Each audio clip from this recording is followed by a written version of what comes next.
Ooh. Good morning. Just another day.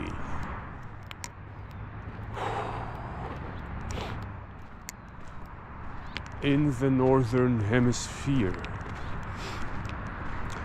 And here's a very interesting piece of information. When you look on Google Maps and you see the different sizes of countries, the sizes of the countries are not accurate. Meaning some countries on Google Maps, they look bigger than what they really are. If you look, for example, at the difference between Alaska and Algeria, by the looks of it, you see that Alaska looks like it's bigger than Algeria on Google Maps. That's not reality. Actually, Algeria is way bigger than Alaska on Google Maps. So this is because of the method that they use for scaling that is not accurate. Basically, if you look it up, I think it was called something that starts with an M. I looked it up yesterday, and basically it's a method that makes things towards the poles look bigger, right? So Greenland looks almost as big, if not bigger, than Africa. This is far from true, realistically, if you look at the numbers. This is why understanding life through numbers, it's a major thing, right? So many things, when you look at things visually, that can be deceiving, but when you look at the numbers, the data sets, the data science, the machine learning, the statistics, the mathematics of it, you find something that is very weird, right? Because I always assumed, looking at Google Maps, that Alaska was huge and it was bigger than whole countries like Algeria and like other countries. I assumed that Greenland was huge, but in reality, they're not that big. They're actually way smaller than what they look on the map. And this is because of the scaling method that Google Maps and other maps applications would use to estimate the size of these different countries or different places, and which oversizes anything that is towards the poles, and it undersizes things that are close to the equator. And this is why you have this problem. So when I looked up the numbers, of course, just looking at the area of different countries, I'm like, wow, Algeria is a lot bigger, like a lot bigger than Alaska. How's this? How can this be true? And I go back to Google Maps and I look, I size them up with my eyes, and I'm like, Alaska looks a lot bigger, a bunch bigger. But when you look at the numbers, Algeria is almost, I think, 200,000 or 300,000 miles square bigger than Alaska. Like, this is insane. You know, so understanding the world through numbers sometimes can be very beneficial for people to draw conclusions about things. You know, just numbers. Sometimes if you need to evaluate somebody, you just gotta look at their numbers. Whether it's an employee, whether it's a company, whether it's a worker, a government worker. So for example, look at this place right here. You know, there's a bunch of workers here. You know, the city of Los Angeles, I think, has a budget of about $14 billion. They have a big problem with what they call the park closure program. What is the park closure program? The park closure program means that, let's say, for example, this place right here is supposed to be open from, I think, 10:30 to 5 a.m. in the morning. So every night at 10:30, the gate's supposed to be closed. This is the bar closure program. But it doesn't happen. Why? Well, even though there's a huge budget for the LA City or even the LA County Parks and Recreational Department, there has been a bunch of different logistics, and then the Parks and Recreation Department in 2012, they gave that responsibility to the LAPD or to a specific entity, a security entity under LAPD. LAPD contracted it out to a bunch of security companies. Then they had a problem and they got sued because the contracts were not written right. At least this is what they claim. So with the very small budget that they have, they hired an analyst. So they have like 2 officers and an analyst. An analyst was supposed to negotiate the contracts so that they won't get sued. So with the budget that they have, they couldn't hire the administrational people, meaning those analysts that can negotiate the contract. So they got sued by, I think, multiple companies. I think some of the people they contracted with was Allied Universal, a different company. Anyways, so this is a department under LAPD.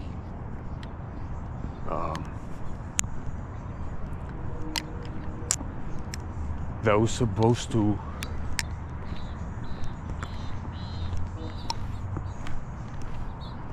basically be responsible for that program that we're talking about right now, right? So the bottom line is they don't get closed.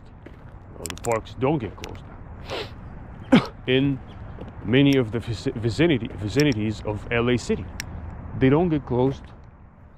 And so what happens because of that is that people are in the park and in the parking lots of the park 1 a.m. in the morning, 2 a.m. in the morning. People live there, which is good. You know, it's great that people live in nature. Living in nature is amazing. Love living in nature. I think that this should be the way forward for people. And I'm not the only one that thinks that. There's a lot of people agree with me that, let me get this thorn out of my, shit. Man, look at that. Got my socks. Actually, living in nature is amazing. I think this is what people do in the future, should do in the future. Just live in nature. It's kind of like a nomadic life. In the cars, electric cars, whatever.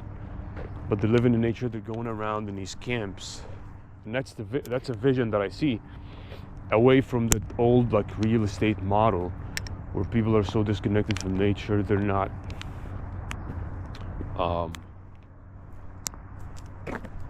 They're not living, enjoying nature. They're not.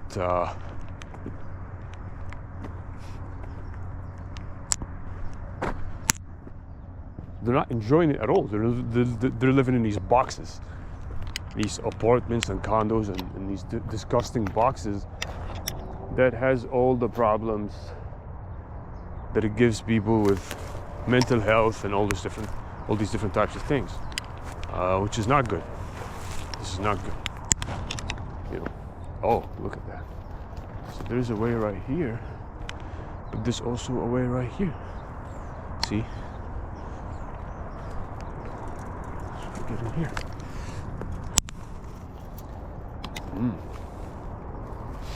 Man, you look at that. You always find a way if you have a will.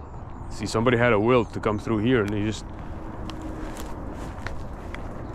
tore right through it. Thank you, man, for that nice gesture, because we needed to come in here. It's probably one of the people that live down there.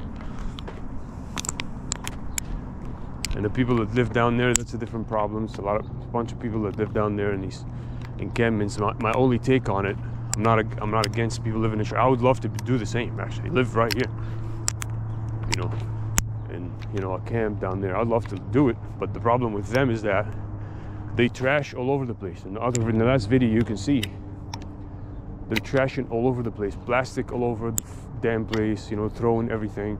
I think for someone to do that, they have to be on some type of drugs. Their awareness is not right, because the only way that you would trash nature like that, throw all this plastic around, throw trash in the river. The river is full of garbage and trash.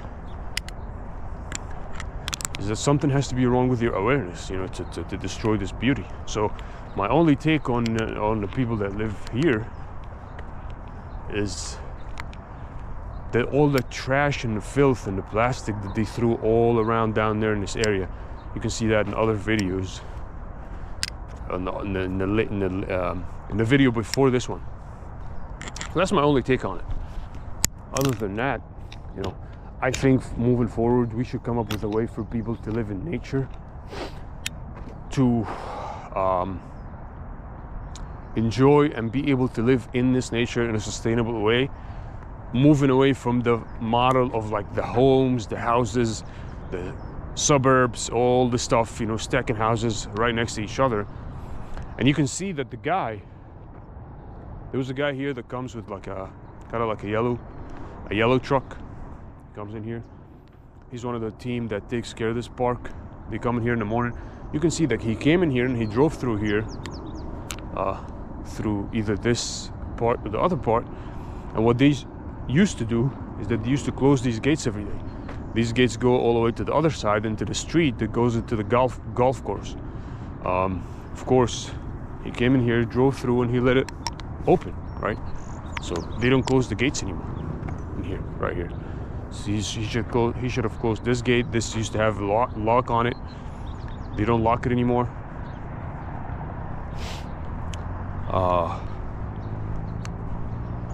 The other gate's the same way.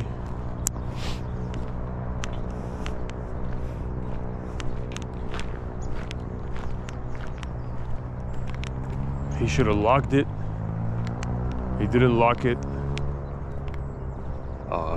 What is that? Look, we have a drawing here, the number 13. I don't know if you can see it. 13, you know what that means? MS-13. Yeah, the gang. This is MS-13 territory right here. This is not the United States. This is MS-13 territory. Same guy. So he came in through here, probably through this part. You came in. There was a system where these gates were supposed to be locked every day. They don't lock them anymore. So it's just like that. You know, even regular people, they can drive.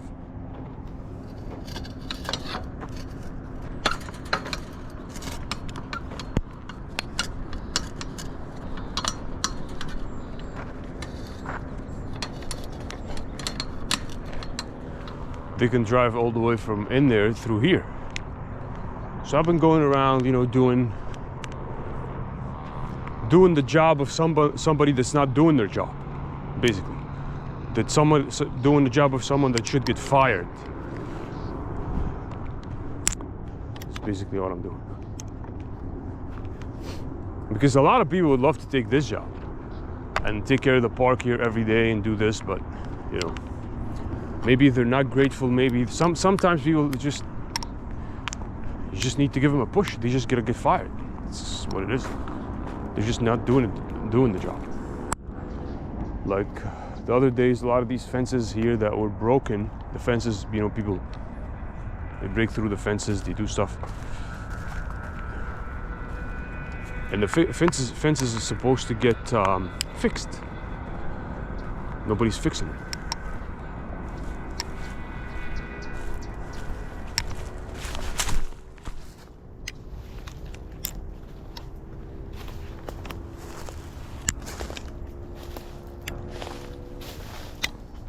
See here.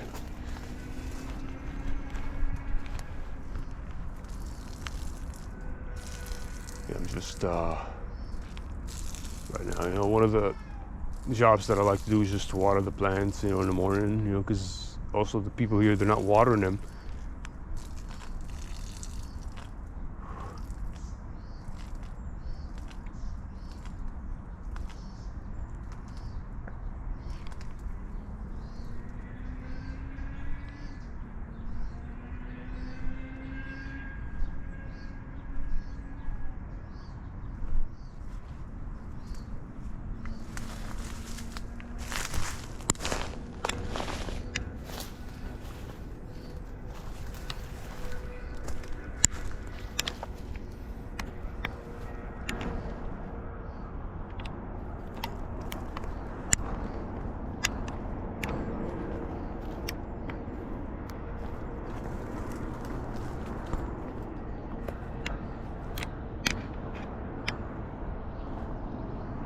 So this area right here goes to the dam, and this area right here goes to the rest of the river.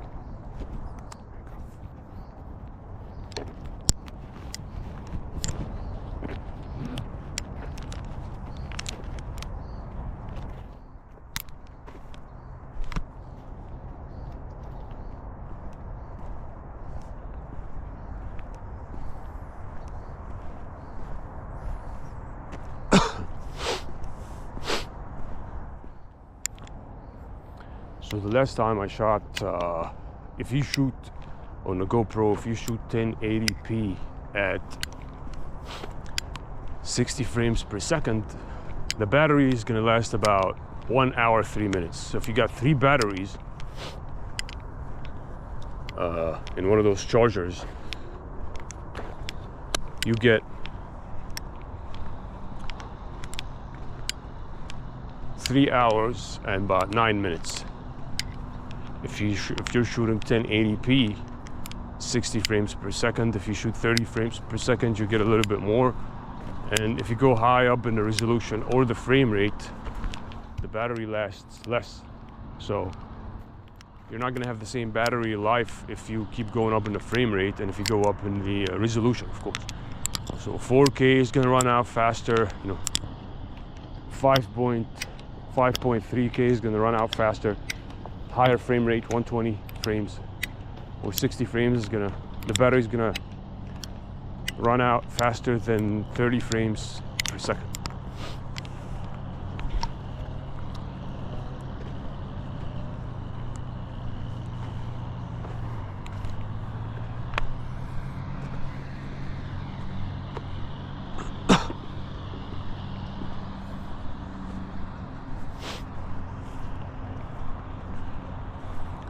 I mean, the same view here, it's kind of cool out here.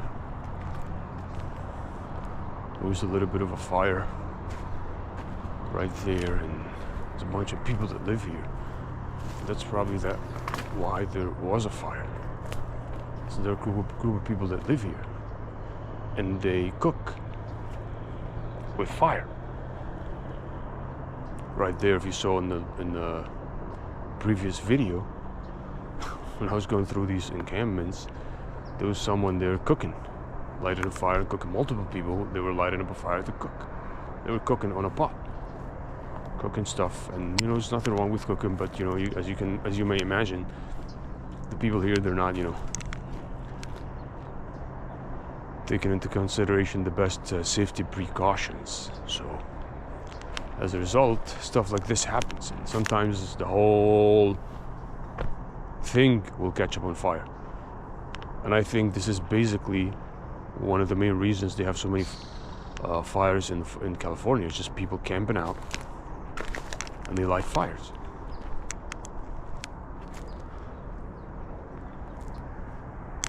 Sometimes you need to light up a fire. That's what it is, Sometimes you need to cook something, but you have to take all the precautions not to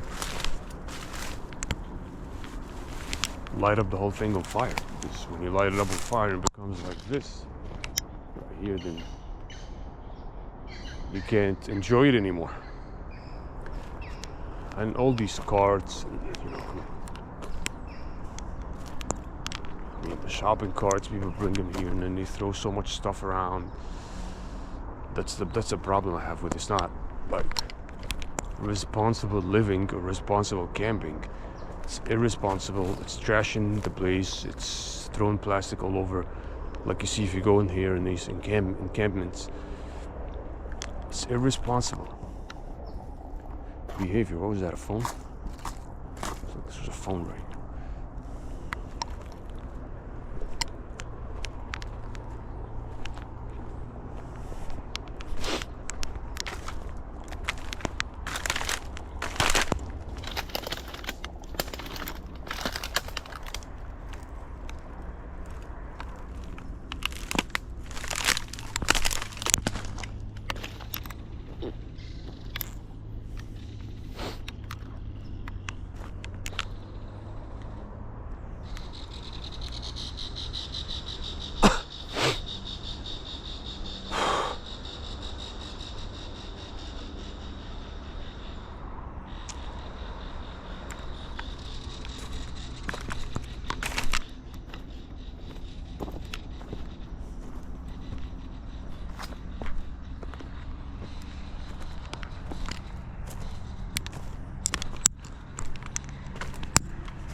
So look how much we got left in this battery, man. We got 80% at 21 minutes, almost 21 minutes. We got 80% here.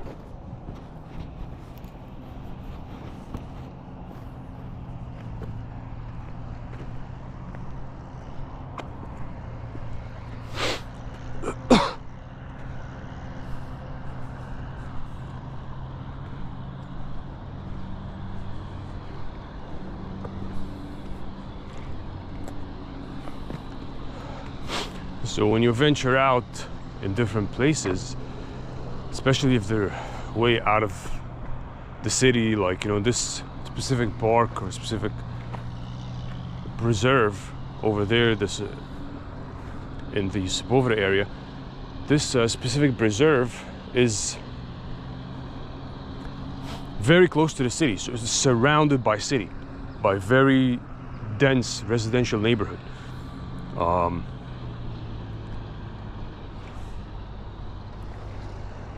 If you venture out into one of the trails that maybe doesn't have as many people, then you may want to take some precautions, like, for example, taking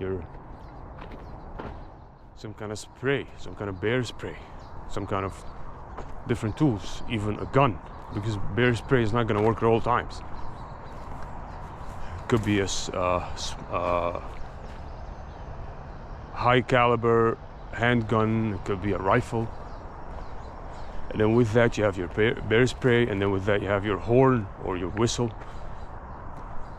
Because if you're going out and you have you encounter a bear, a black bear in that case, or a mountain lion, that's a probability, you don't want to kill them, right? I mean, these animals have been hunted almost to extinction, so the goal is that you don't want to kill them, right? It's only probably a few thousands, probably a few hundreds of them left. In the state of California, they've been hunted heavily since the 1800s, to the point where there used to be species in, like wolves in California, they're extinct now almost. Big brown or grizzly bears, they got hunted to extinction. There's only black bears left in California. The mountain lions have been hunted almost to extinction. There's only a bunch of them left.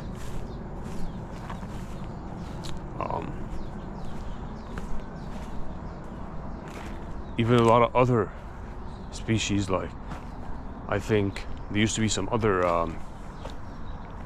animals of prey that these different predators used to prey on, and even them have been hunted to extinction by humans in the state of California as well. So there's been a lot of overhunting and over-exhaustion of the just natural resources of the state and the forests of the state. So as a result of that, if you encounter one of these bears or one of these mountain lions, you want to make sure you do everything you can to try not to kill them, and use, you know, non-lethal ways to try to scare them away. It could be noise and horn in the beginning, and then after that it could be bear spray, and then after that it could be a big caliber handgun, like 50 caliber S&W. Could be a 44 Magnum, you know.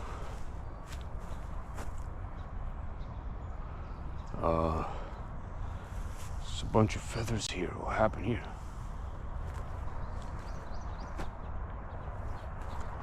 .44 mag, because if you're gonna have that setup, which is horn, bear spray, then you possibly the next point of escalation, you're not gonna have enough space between you and the animal if he closes upon you to use a rifle, right? So if your plan is use a horn, they don't stop, they keep coming at you, that means it's a very aggressive animal. At that point, you just want to kill you, whether it's a bear or a mountain lion. So the horn doesn't scare them away. You use the bear spray, which goes up to 40 feet. That doesn't work. maybe maneuver a little bit. At that point, they're probably on you. They're probably already jumped on you. At that point, the only thing that would save you very fast, maybe you put up a few shots with a big caliber handgun. That's the only thing at that point that could save you, because at that point they're so close, you're not gonna be able to use a rifle. So if you're gonna use a rifle, it's gonna be, from the beginning, it's probably gonna be the second step after a horn. So if a horn and a noise doesn't scare them away, and you just wanna be absolutely sure that then you get out the rifle and you're ready, and if they move beyond a specific point, then that's when you start using the rifle right away. See that view right? That's a nice view right here. The curve of the river, and that's one of the few. This is one of the few spots, probably the only spot in the whole county of LA where you have the LA River surrounded by almost nature, right? So bushes and trees on the banks of the river. It's probably the only spot. Regularly the river would be just surrounded by these, concrete kind of like banks, and that's how you see the LA River all through LA. This is I'm not sure 100% sure that this is, but this is probably the only spot where you see the LA River surrounded by vegetation like that. So that's a very interesting point across the path of the LA River right here. Very interesting point. From here all the way back to this above the dam, it's a good area. And here it gets a little dense.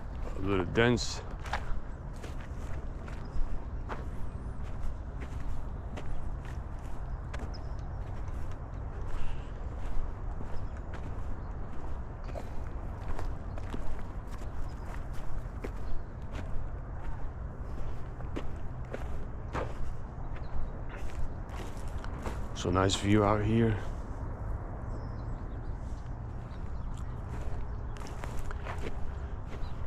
So I'm doing these videos now, the chest strap for the GoPro, I don't have the stick. Oh, I have the stick, but I'm not using it right now. I'm doing a lot of these chest strap videos, so I'm not able to switch it around and so people can look at my face. Got a bunch of people here playing golf. So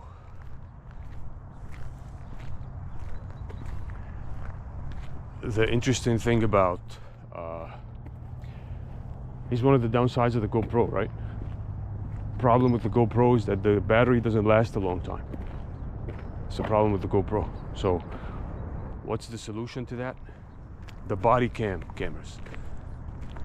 So I got a GoPro, but in reality I should have got a body cam, one of those body cam cameras, because they last a very long time. So some of these body cam cameras would last 10 hours per battery at 1080p. So at 1080p they're lasting 10 hours. Some of them go up to 4K and they last between 10 and 15 hours. So you don't have to switch the battery every hour and all the stuff that you have to do with the GoPro, which is very annoying at that point.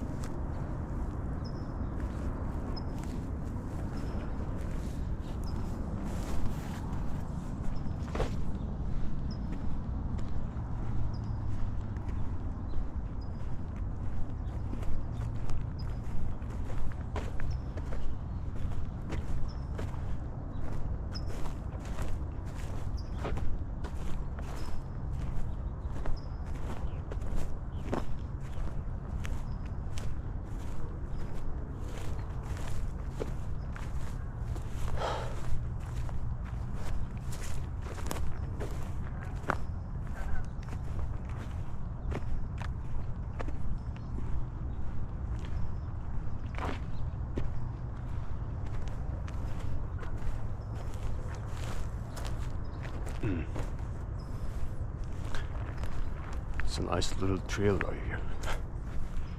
Goes right down to somebody's house.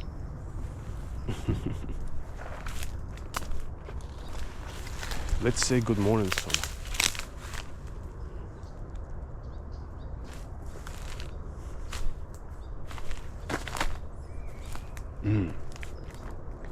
Some trees here, did they fall off or did they somebody cut them off? Let's go. See, that's what I'm doing, man. I'm exploring the bushes. I explore the forests. Oh, what is that? Shit. Some Nikes in here. Somebody wants some Nikes.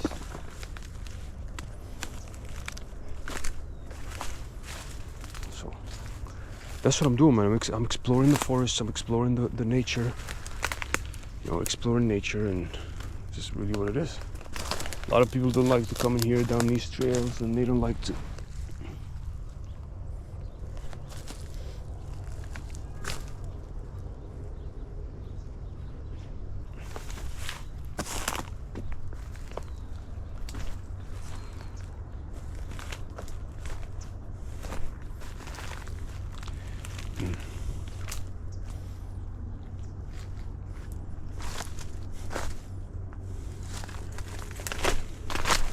But I have to say, like with the chest strap, the GoPro, you can shoot a lot and just enjoy. Like you can just enjoy whatever you're doing.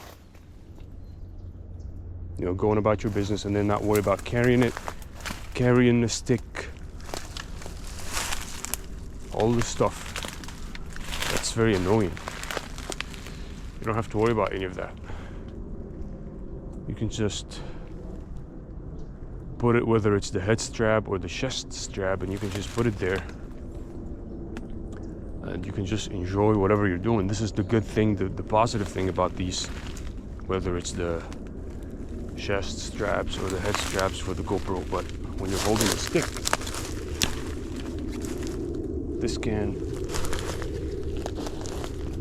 you're showing yourself. Sometimes you're talking to the camera, but it's not very good as far as your own experience enjoying and doing the stuff that you want to do, right? But I was thinking about getting one of these straps where it has like the strap itself has like a stick coming out of it that points to your face. So if you want to do like talking videos where people can see you. Is that lime?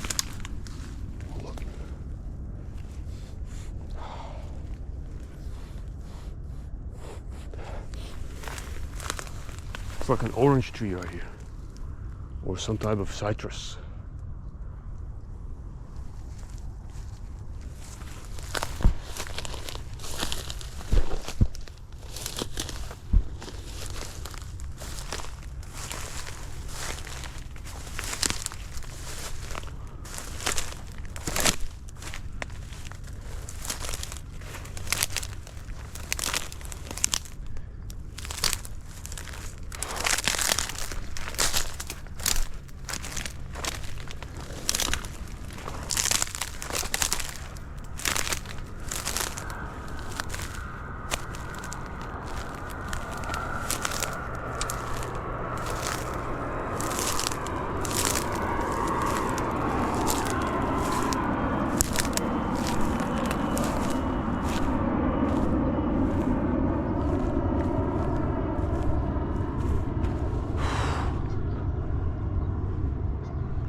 I hate this fucking golf course, man.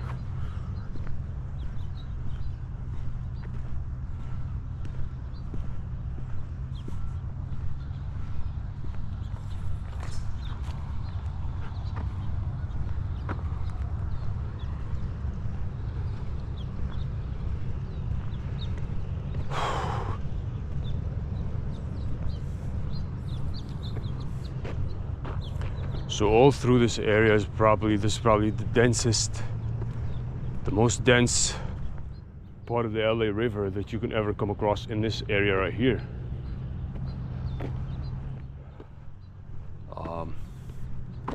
Just look at the map and, you know, follow the path of the LA River, and you can see it's probably the most dense as far as vegetation.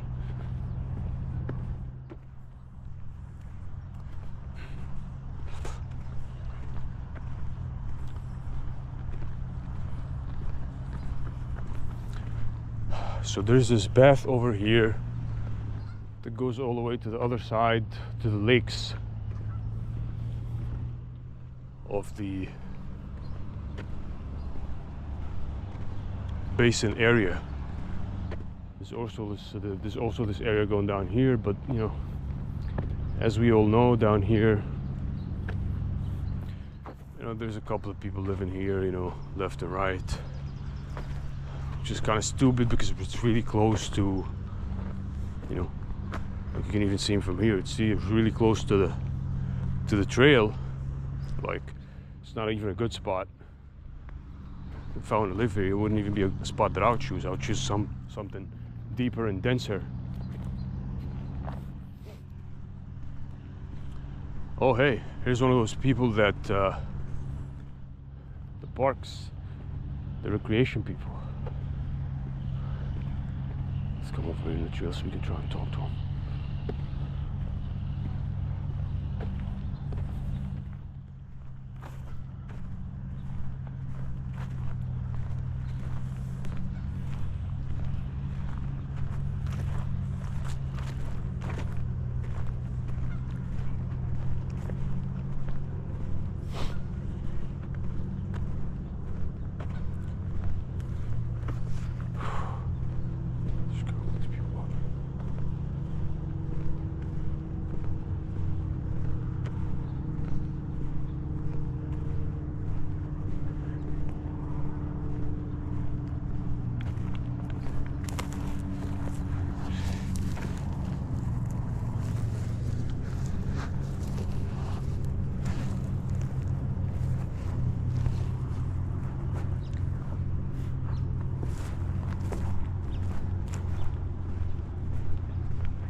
What kind of entity is this? It's the environmental monitoring. Okay. Environmental.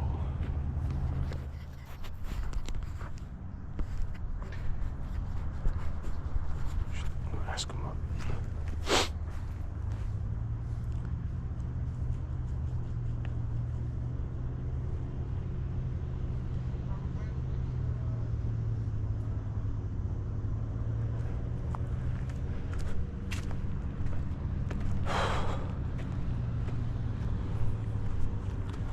I wanted to ask them what they're doing, but they just went too far. It seems like they have some samples here. What is that?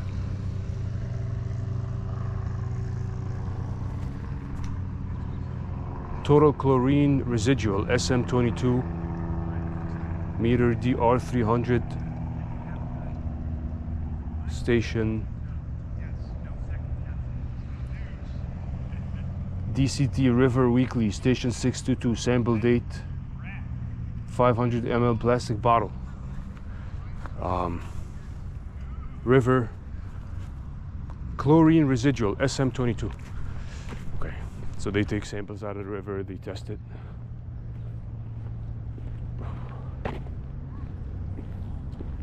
We didn't even have to ask him, we just looked at the paper. Hey, how you doing? Good to see you, man. You responsible for the fences by any way? The fences around here? Who? The fences? You know the fences? Because I was just telling you, there's two parts of the fences broken over here by what's it called, Woodley. I have no idea. You have to talk to the maintenance crew up there. Okay, Across the okay. street. Oh, all right. Yeah. Okay, all right. All right. Thank you. Have a good one. All right, you too.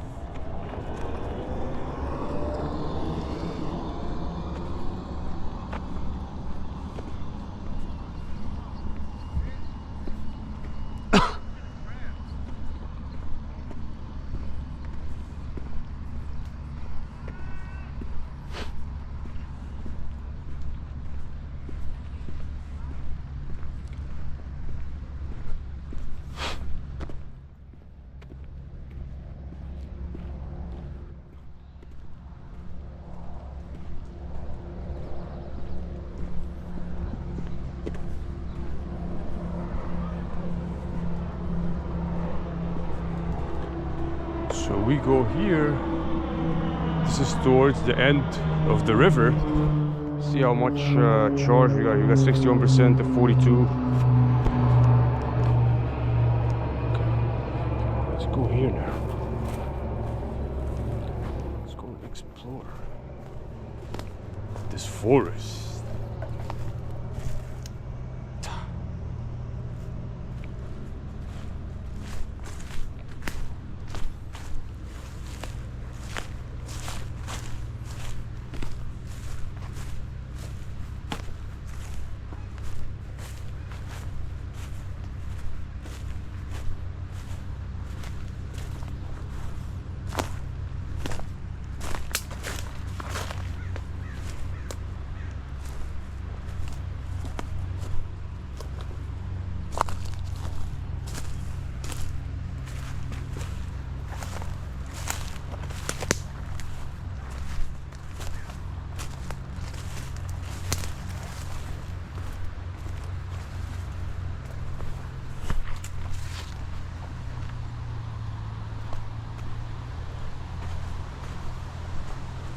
Oh, we're here.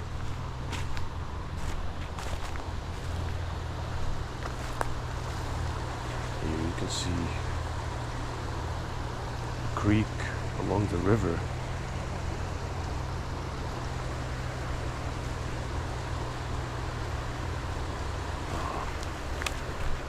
There's this other side over here. They're taking chlorine samples, but it's really dirty. I don't know.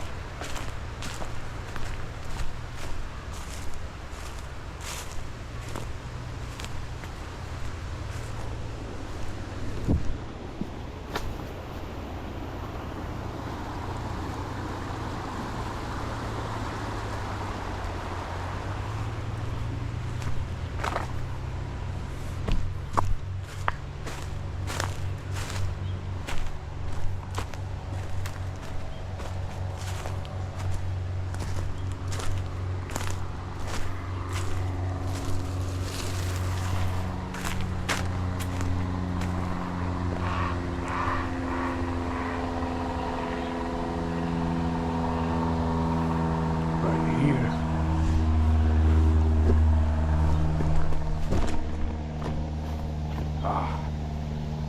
Gotta be careful out here.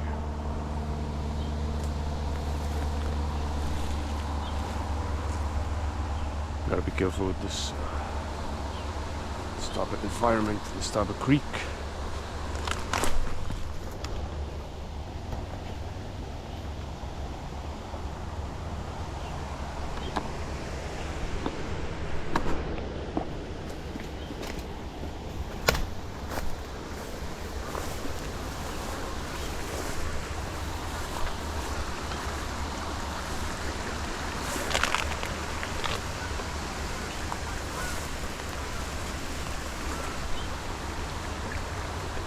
Right here.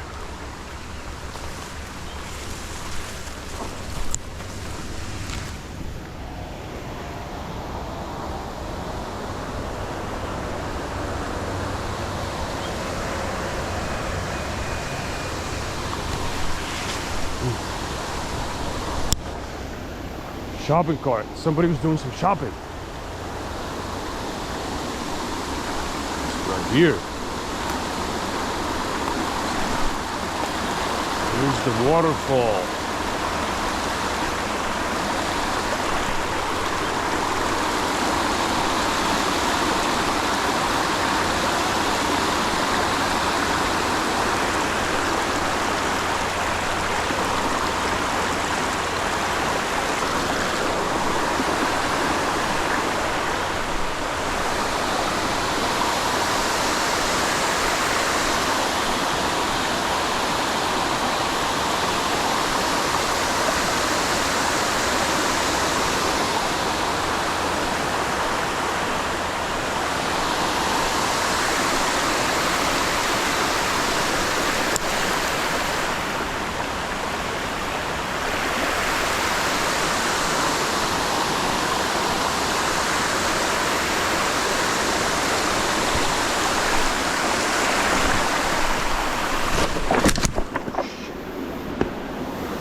just moving a little too fast.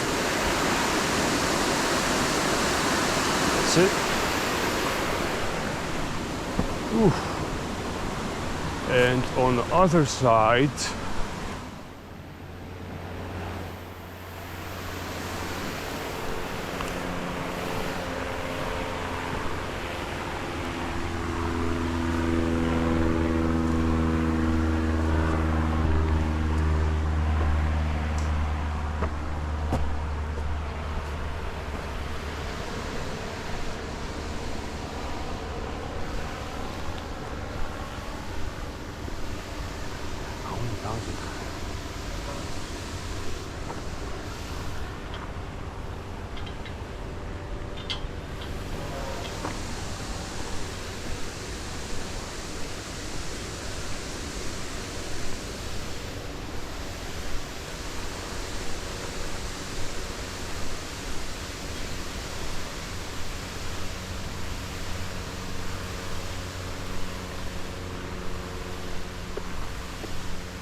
good morning.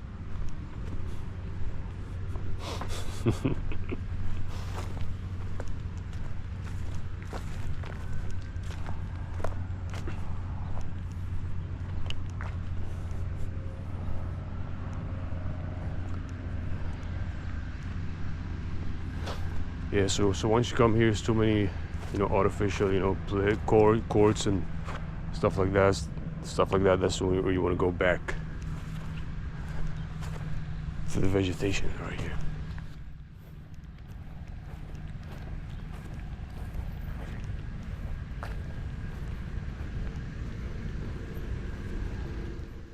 Hey, good morning. What are you guys taking chlorine samples? Not just chlorine, the bacteria samples, the oxygen of the water. Okay, the bacteria and oxygen too? Yep. Okay, that's the only three things you're taking? This is the only three variables you're taking? Yeah, so far. Okay. Yeah, and then we ship some out to our partner base. Okay. From there. Have a good one. Yep.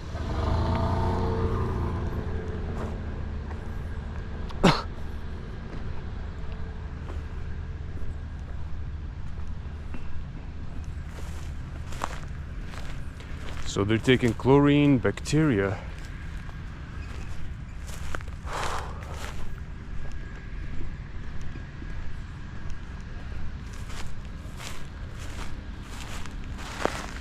So they're taking three variables here. Chlorine,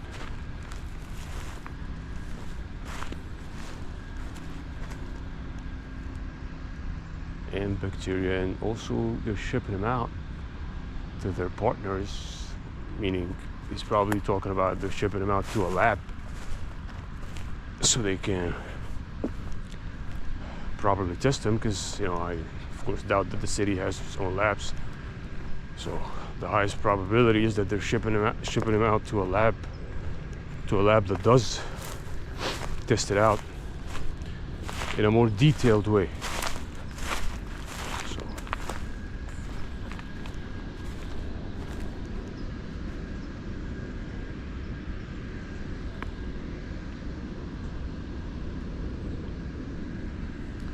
Testing them out for chlorine. I bet you there's a lot of bacteria in there. With all these people throwing stuff in the river.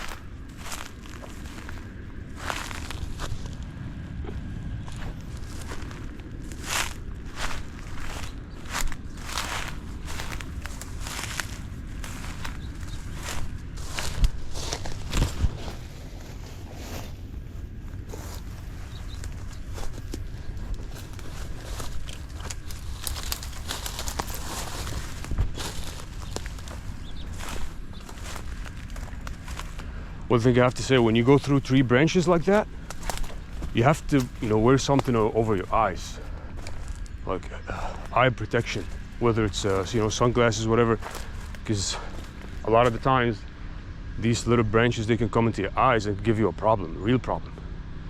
They can scratch your retina. They can do a lot of damage. So you always want to have something covering your eyes so that these little branches don't, poke your eyes.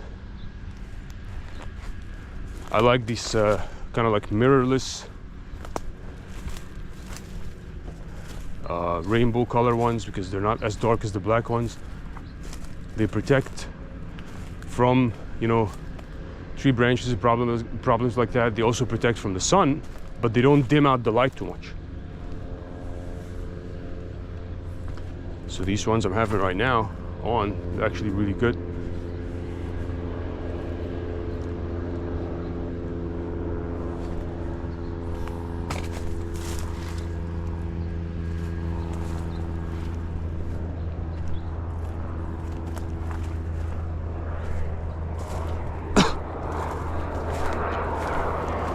But if you're serious about a different type of forest, a different type of vegetation, really you should start from central California and upwards. If you're really serious about dense vegetation, because here, south, it's vegetation, but it's not dense. It's not as dense, it's not as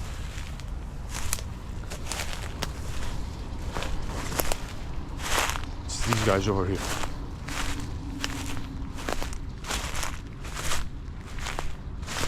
The yellow trucks. These are the ones that are supposed to be, responsible for the maintenance of the park and stuff. And honestly, these are the ones who are supposed to be responsible for closing the gates as well. But somehow they put that responsibility somewhere, along the line somewhere. They put it on LAPD or a division under LAPD, the security division under LAPD, when in reality it should have been the responsibility of these guys. These guys have a bigger budget. They're under the city directly. They can coordinate with each other directly. They should be the ones responsible for closing the gates to the park, not LAPD. But they got into the situation where they put it on LAPD. Now LAPD's trying to get out of it.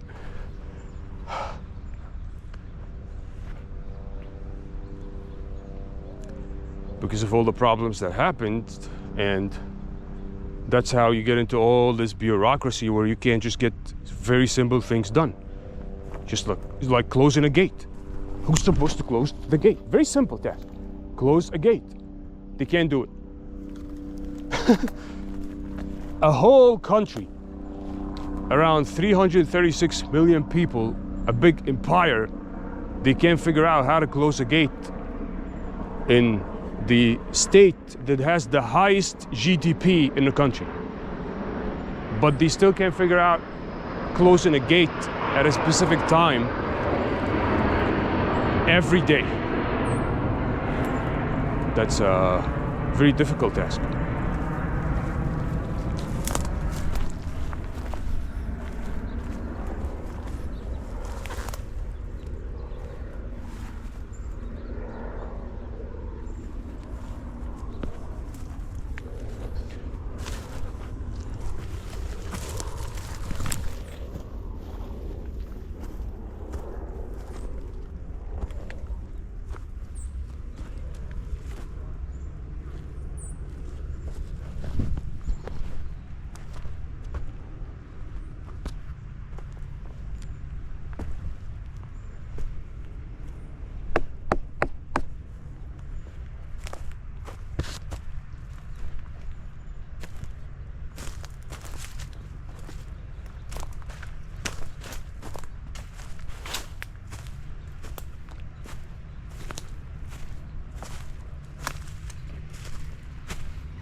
this tree right here. I think I would assume it's some kind of citrus tree.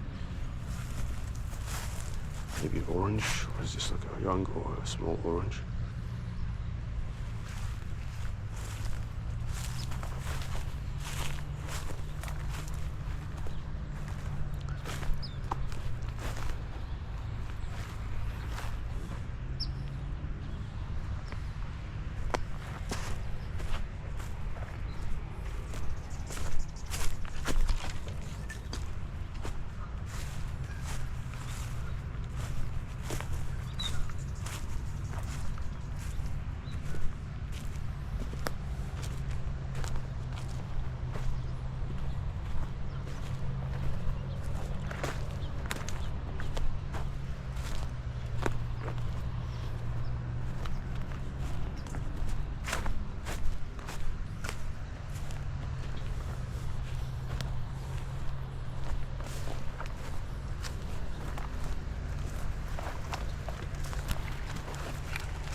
There's another waterfall over there.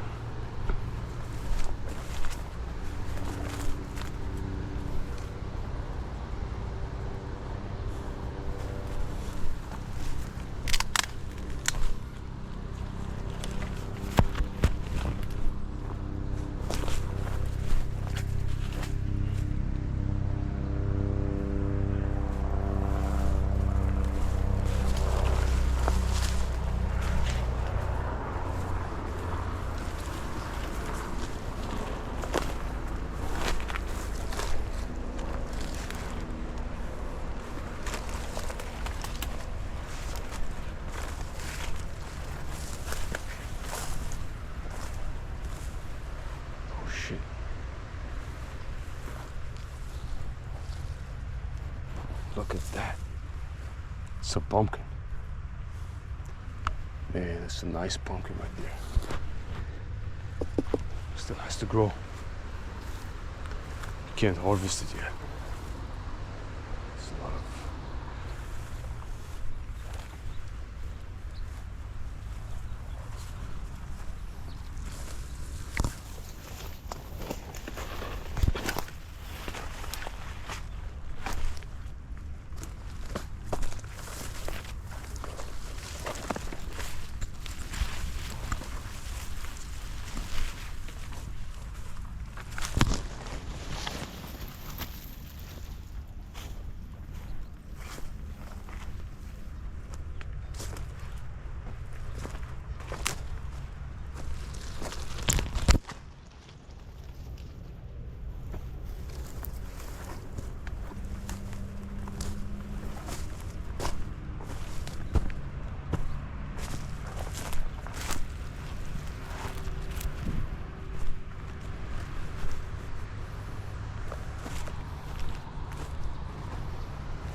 Energy drinks.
River goes, the stream is coming down from here. You keep following this along.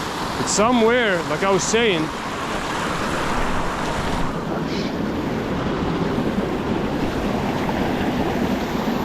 this vegetation around the river, at some point it's going to turn into just concrete.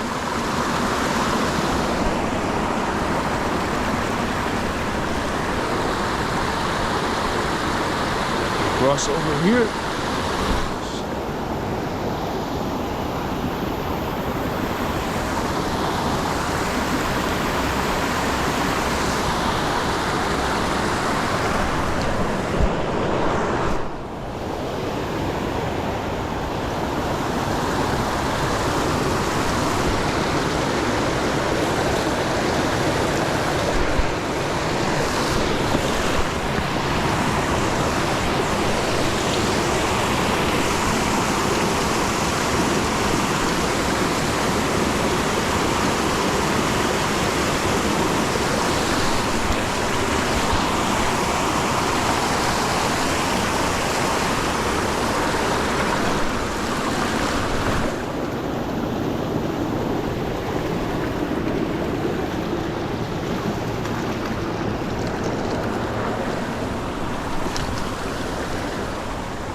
We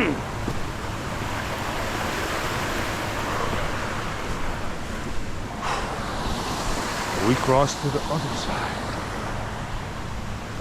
Oh, shit. Ooh.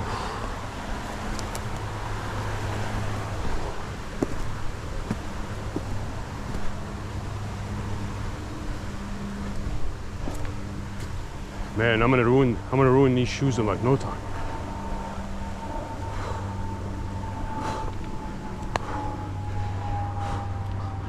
You can follow that LA River all the way to the end. You can follow these banks. I mean,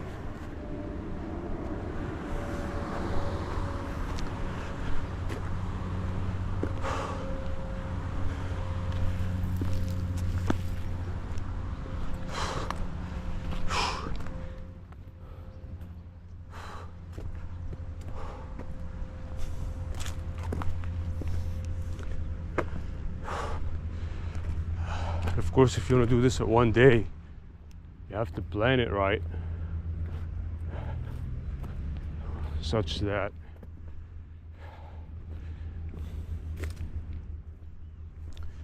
you're able to get the whole thing.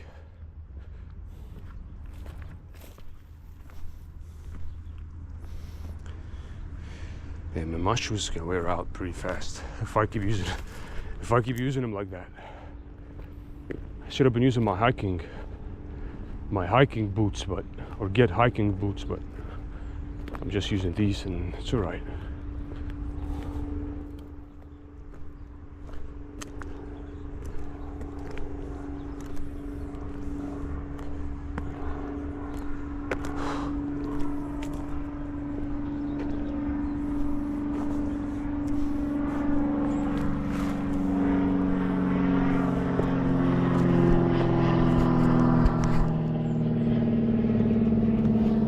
Okay, 1 hour 16 minutes and we still have 30%. Why? I think because I'm shooting on 30p. And also the battery is 100%. Last time it wasn't 100%, probably was 90% or 85. So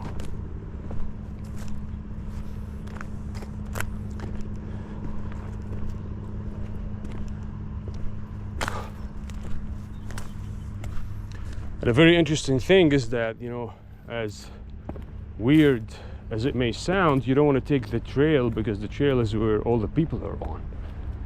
You want to take the different route that is not the trail, because if you take the trail, you're going to start coming across all these people. Hey, hey.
Morning. Morning. How you doing?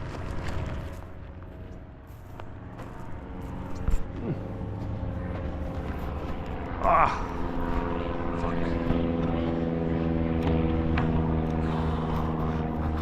All this climbing, man, you gotta get your hips. It's gonna get your hips worked out.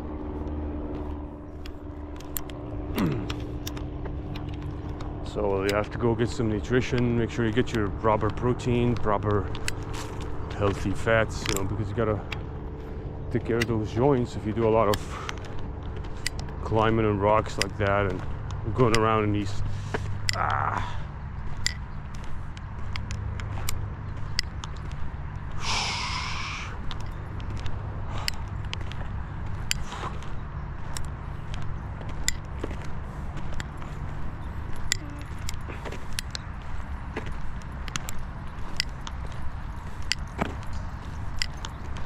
Good morning. Good morning.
Another area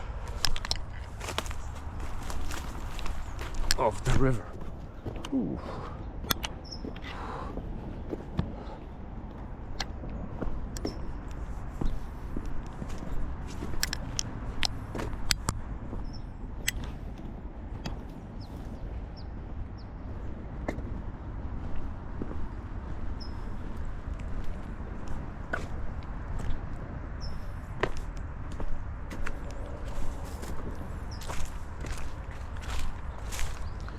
Another part of the river. This part is kind of dark.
There's a creek over here.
gotta get out of here.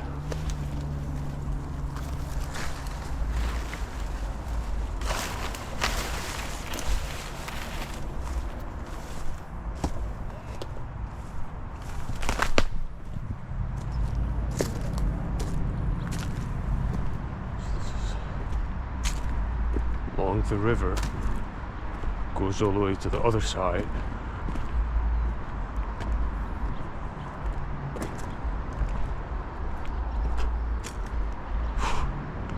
Underneath, right here. That's what I was looking for.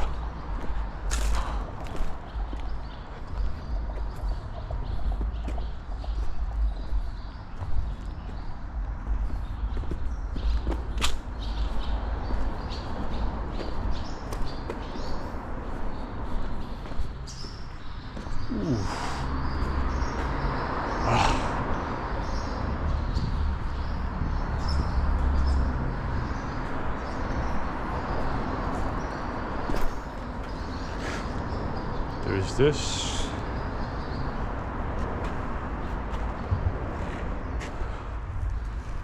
The rest of the river.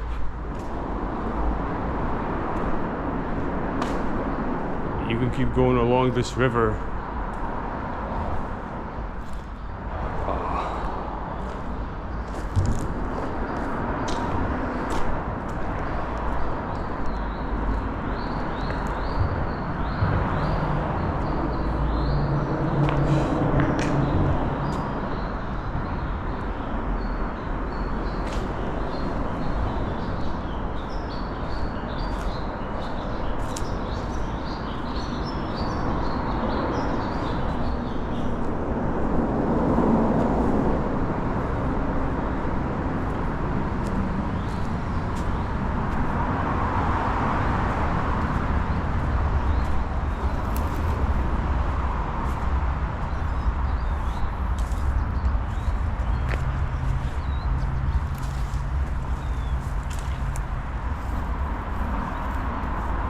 Nice vegetation right here. There's a whole bunch of homeless encampments.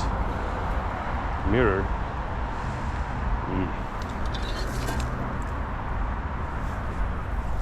Of course, to the other side.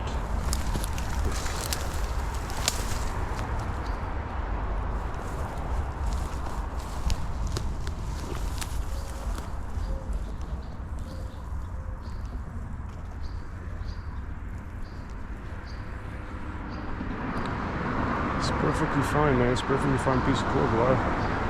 Why did you throw it away?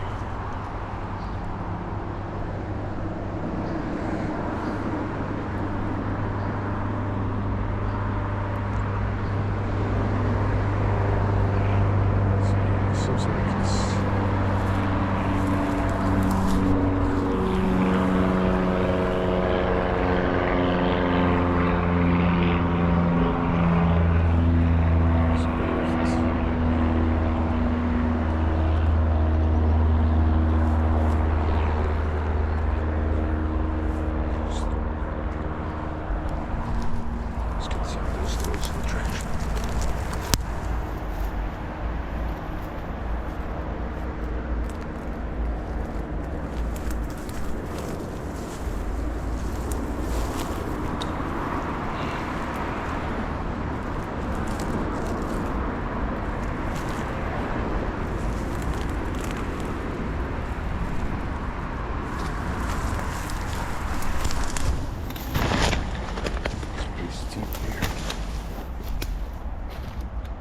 Oof. Man. I'm all messed up right now. It's crazy. I gotta wash this. Oof. Oof.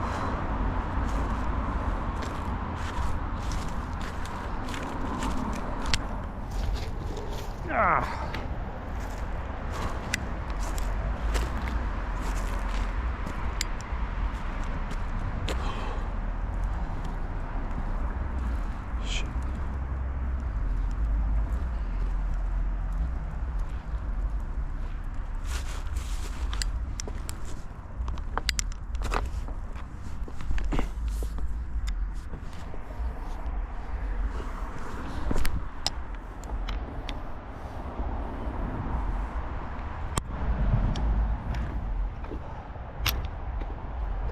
the other side.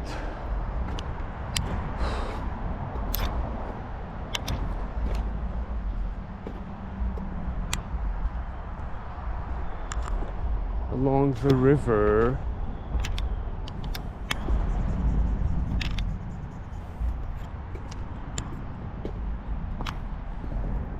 Time is it? 8:30, 8:35.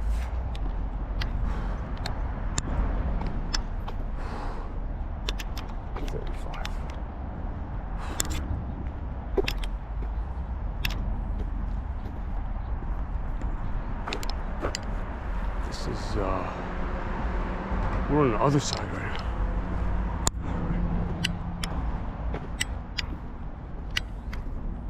Let's throw this somewhere.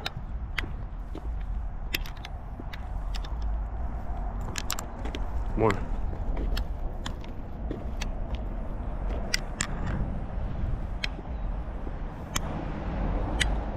Yeah, this is the other side, the sports complex here.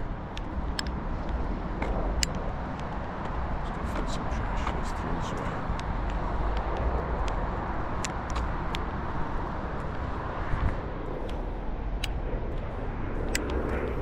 Well, I'm gonna throw one away.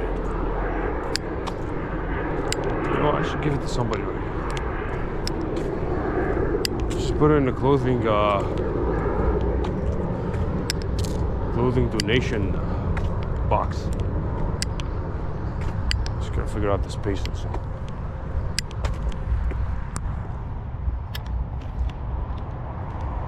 Oh.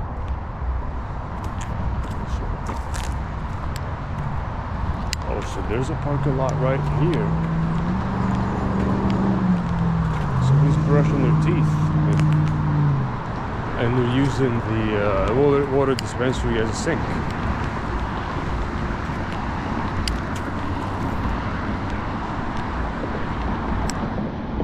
Just don't spit in it, that's all. If you don't spit in it, you're good.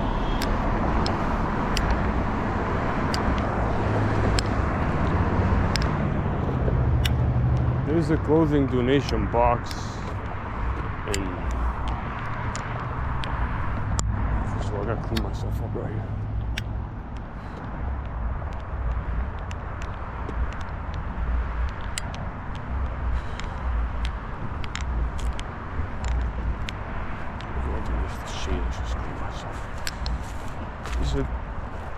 It's a clothing donation box.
With that type, I use these shoes and like gonna last a month. This type of fucking hiking and climbing.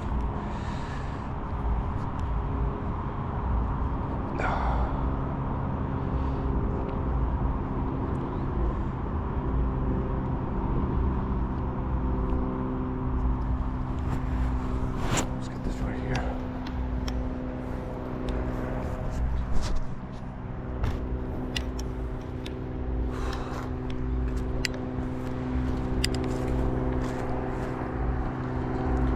It's pretty good. It's a pretty good shirt. I mean, it's a pretty good shirt. It's pretty good clothes. Like, why would somebody throw it away? Just put it in a clothing donation box. so that somebody can use it.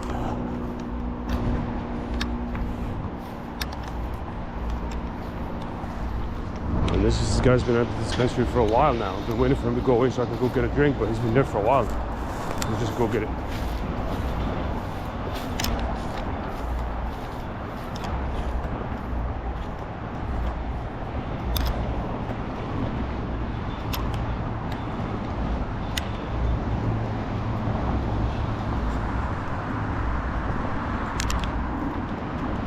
Good morning.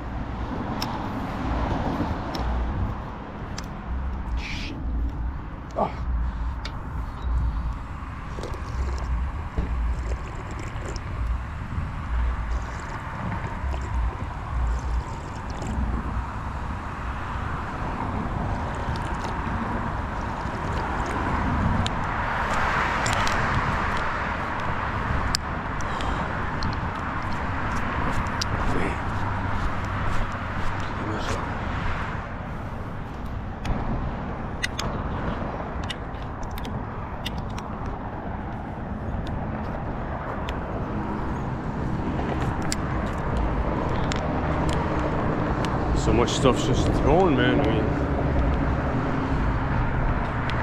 I just give it to somebody that needs it, and you won't have a problem.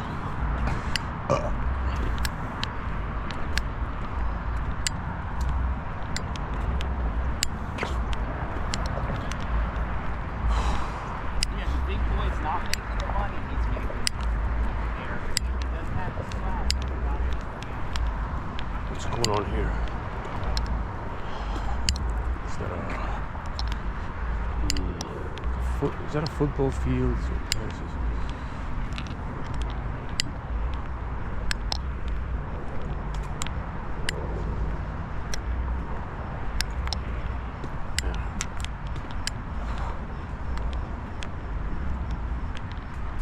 Oof.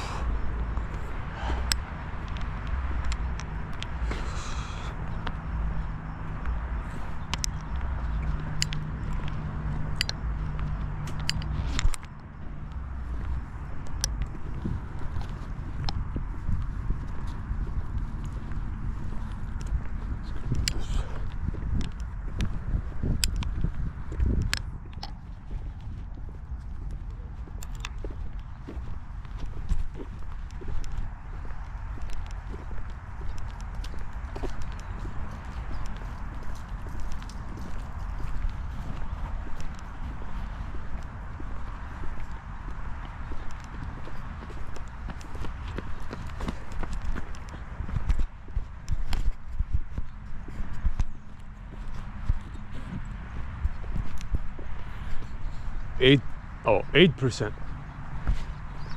8%. Oh, gotta change the battery.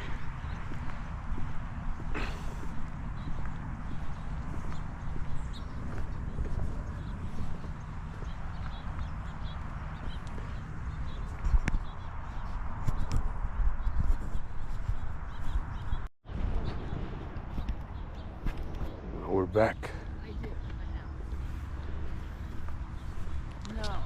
Yeah, so now another battery and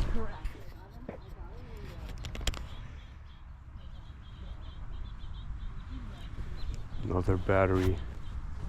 99%. It doesn't tell you how much the battery has in it. It tells you how much how long the memory card can shoot, but it doesn't tell you how long the battery has in it. So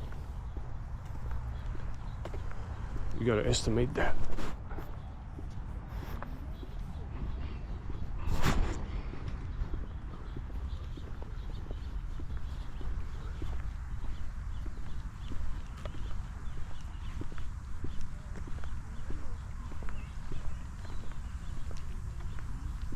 Oh, what is that? Nice.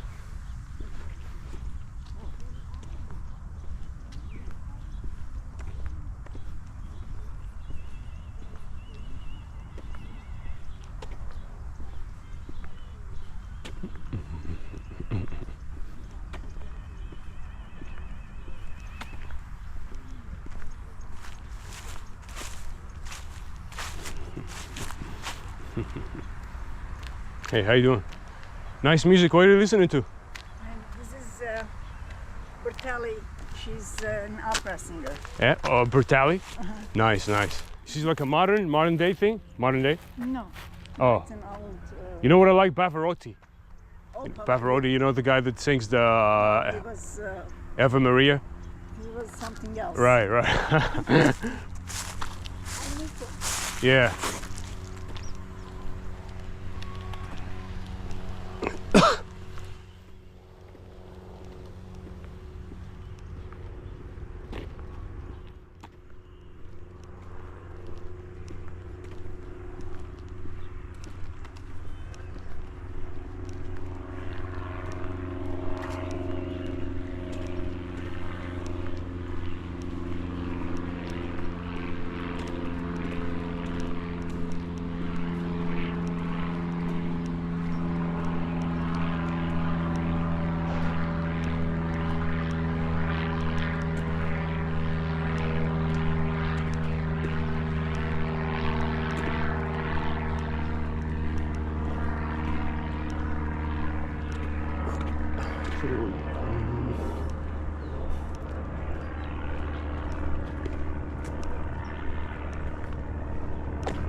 Oof.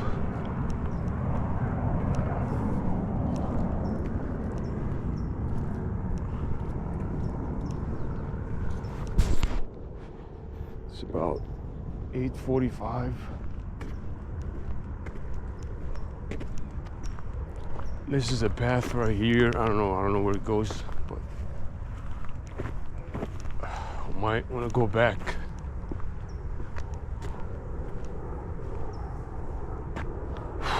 So we got this right here.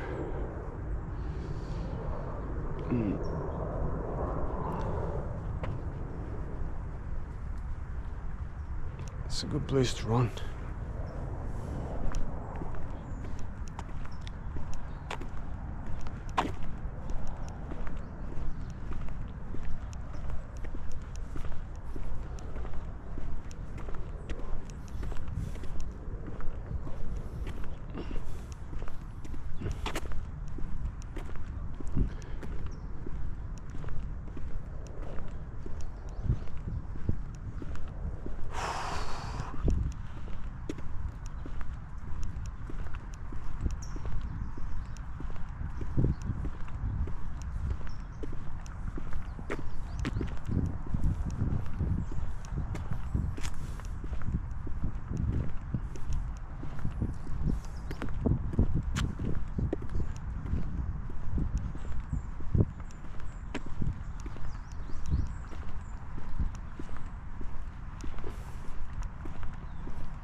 What is that box?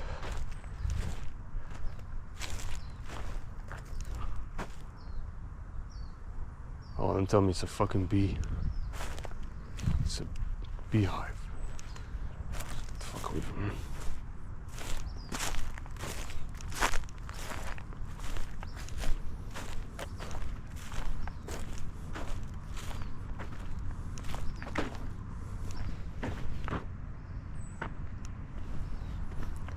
Okay, so check this out. We're on the other side, the continuation of the river. Right here. Right here. And it goes all the way. So we're gonna continue this. The next video, follow along the river, see how the river changes, on different parts, and look at the exact part where the vegetation around the river basically ends and it turns into, these concrete banks. For now, we're gonna head back. It's getting pretty sunny, it's getting pretty hot. Another thing I recommend is like your sun protection gear, right? So just a bunch of remarks, about the whole sun protection thing. Number one, try to wear, protection, the colors. Number one, the colors that you wear have to be like reflective of the sun, like white colors, maybe silver, I don't know. If you can get that, that will decrease your temperature a lot. Another thing, make sure your whole body's covered, okay? That's another thing, for as far as sun protection. Prolonged, hats, different things like that. It's also a good technique, something that covers the back of your neck, because you don't want to get burned. Something that extends a little bit beyond your forehead. A UV protection, very, as high of a percentage as you can get. Neck gaiter is also good.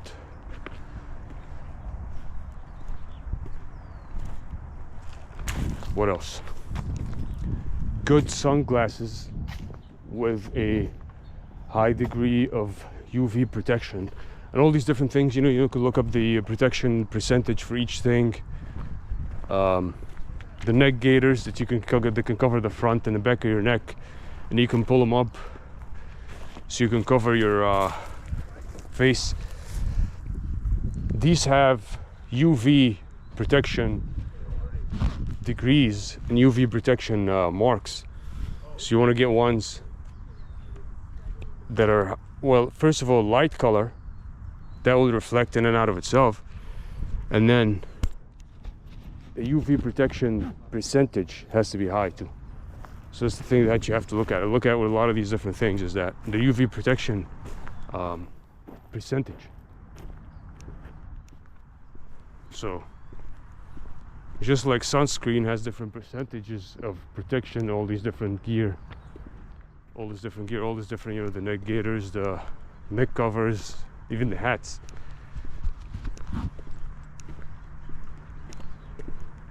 They have different levels, so.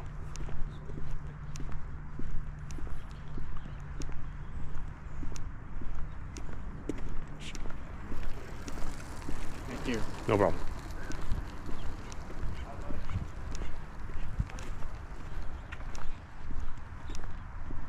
So yeah, just invest in good stuff. The biggest thing I think of is the sun protection, the UV ray, and also study about that, because a lot of these products, they claim that they're a specific UV ray protection percentage, but they're not really what they say they are.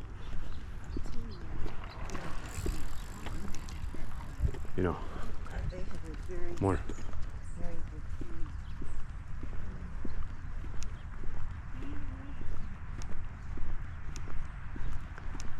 So you want to make sure that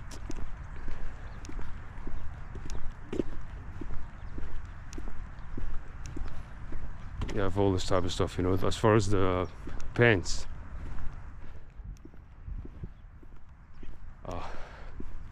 I experimented with a bunch of tactical bands. These ripstop, it's like percentage polyester and percentage cotton. And some of them are good, but they're not all good.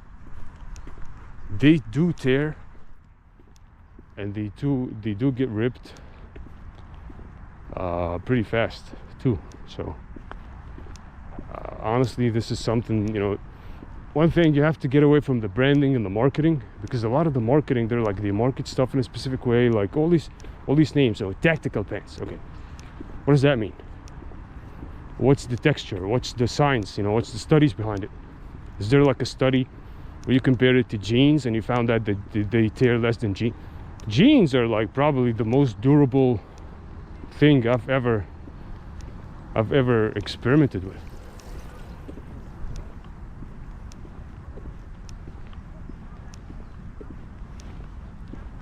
You know, so if there's anything that's tactical, it's probably jeans. That's the most durable that you can get. All these different things, you know, you have other types of pants, 70% polyester, 30% cotton. And mortgage and Car payments. yeah, car payments. They're actually not as durable as just pure, you know, old school jeans. That's all. Jeans that are a little baggy, they'll do amazing. They'll do great for you as far as durability. So if you have that, it's no problem, you know. Maybe if you have some pockets on the side so you can put your stuff in there, that's it. You know what I'm saying is, a lot of people, they get caught up in the labels and the branding. Oh, this is the hiking pants, okay, but they're actually trash. They tear, their material is not durable, they're you know, there's nothing about hiking, or there's nothing about these pants that, you know, pertains to hiking. It's just, you know, bullshit marketing. Same thing with a lot of stuff.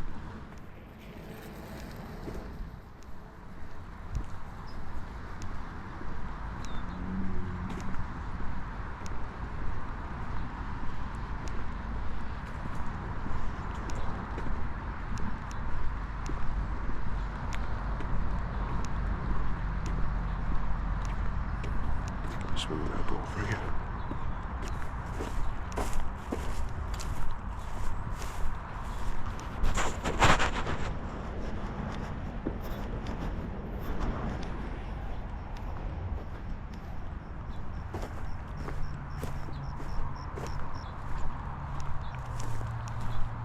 These are the guys over here.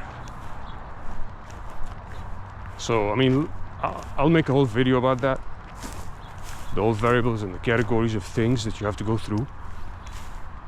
You know, if you're doing, for example, a trip 40 miles, which is I'm going to do next, a 40 mile, just one man running across the mountains, and that's how you really test all the stuff.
Ugh.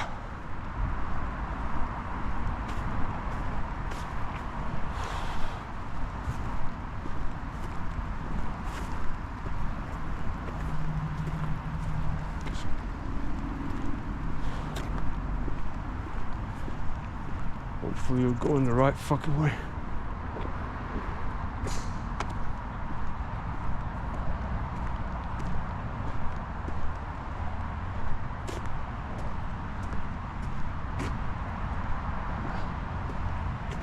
Back here. Right.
Oof.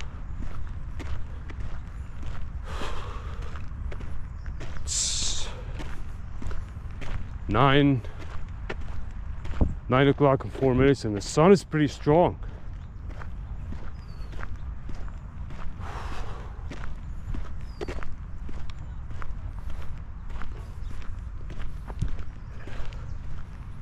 It's a long walk back.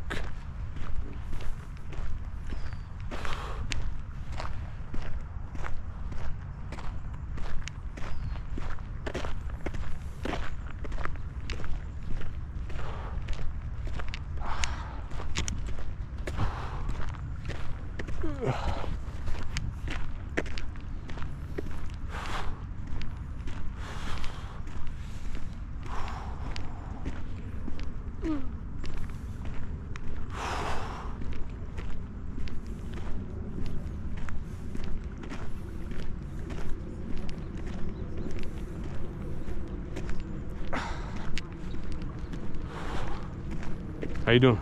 Morning. Cool.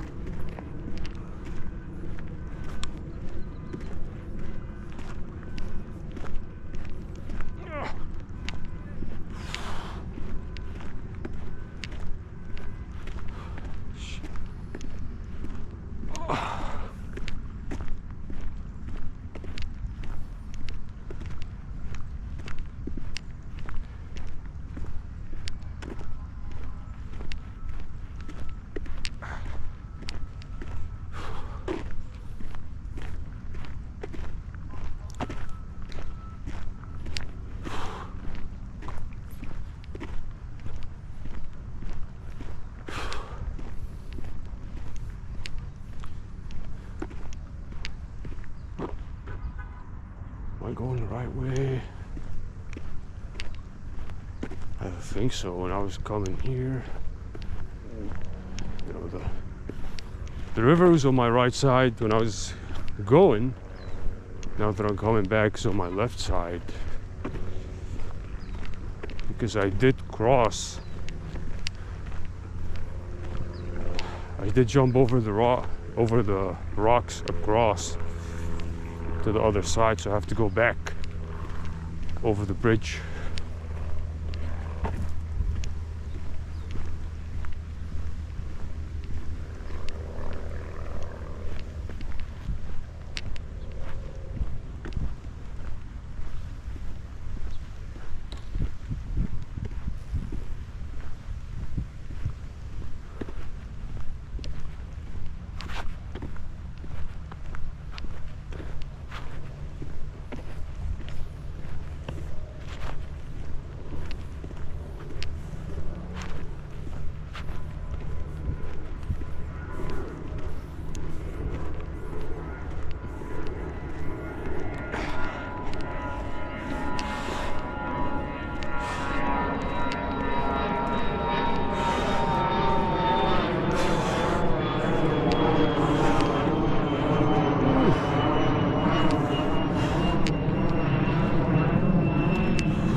Wonder where the bridge is at.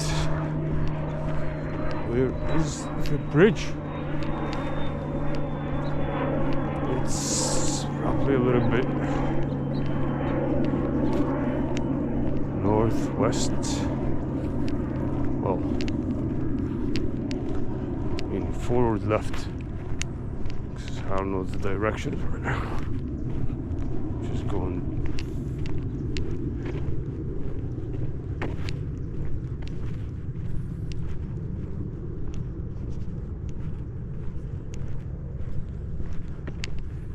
So if this is the golf course.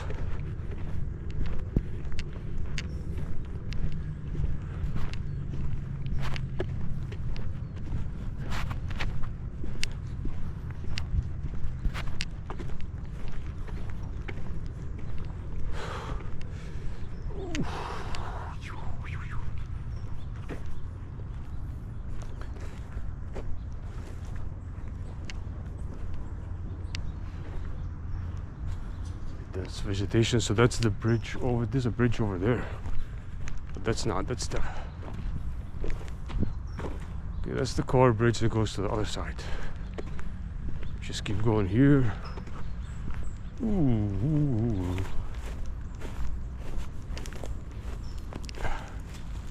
Where is?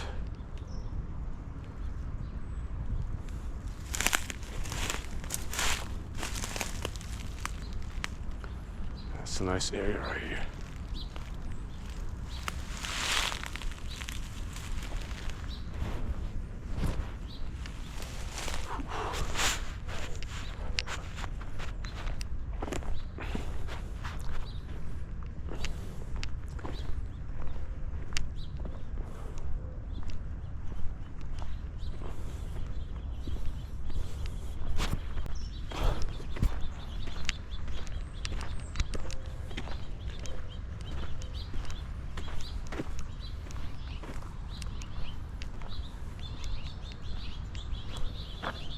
Nice. Somebody's house right by the river, man. It's a nice place. It's a really nice place, man. It's like $1 million house right here.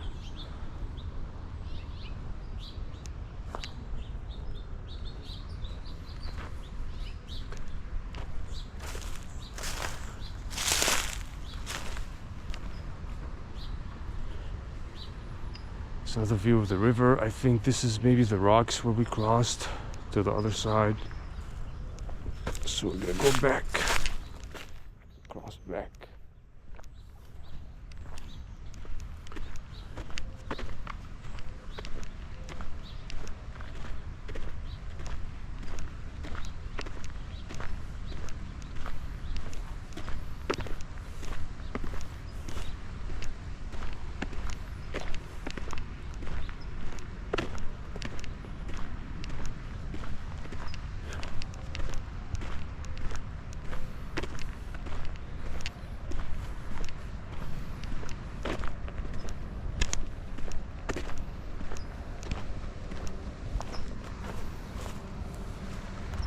right by the banks right here. Let's see. The way I imagine it is that we go forward and then we go left, cross the river back, and then now the river is on our right side. We keep going and then we turn right up to the street back to where we came from.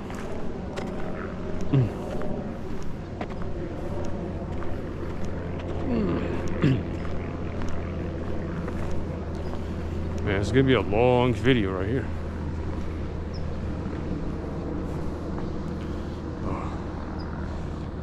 It's another nice view of the river if you come from here.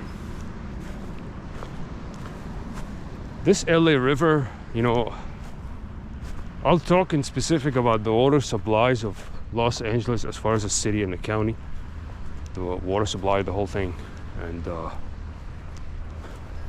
this LA River is fed by so many different things, by so many different sources of water. It's not natural, right? If you go back to the LA aqueduct and you see how it came about and how it was Frederick Eaton and William Mulholland and how they diverted the water from Owens Valley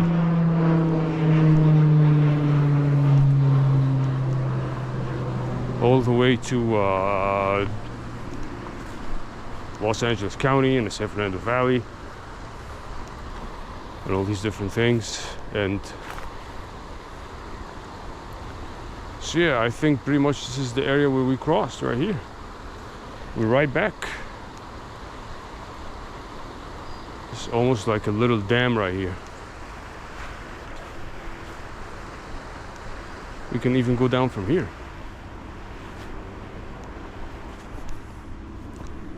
We got a sleeping bag. Got a bunch of clothes. Take some other stuff here. Let's go.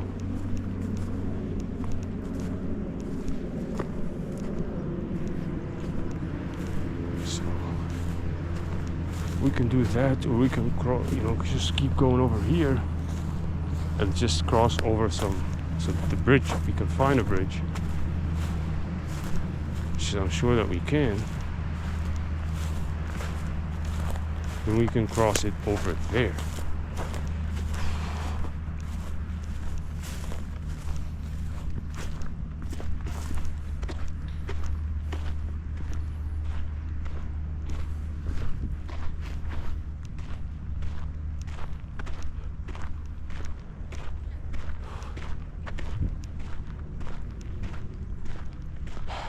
So I'll go over there at this curve right here, and I'm gonna look at this path. If there's no bridge, then we can come back here and then we can cross over the rocks.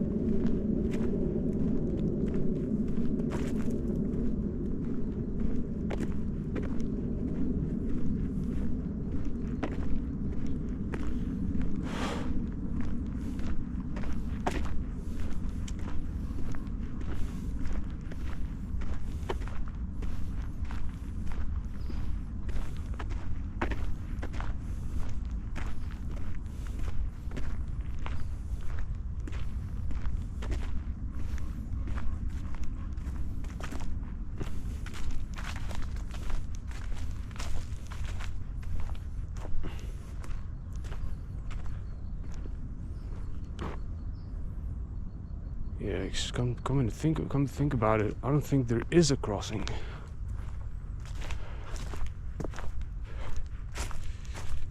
That is close by here. I think if we're gonna cross, then we're gonna cross over these rocks. You know, I think this just goes all the way around.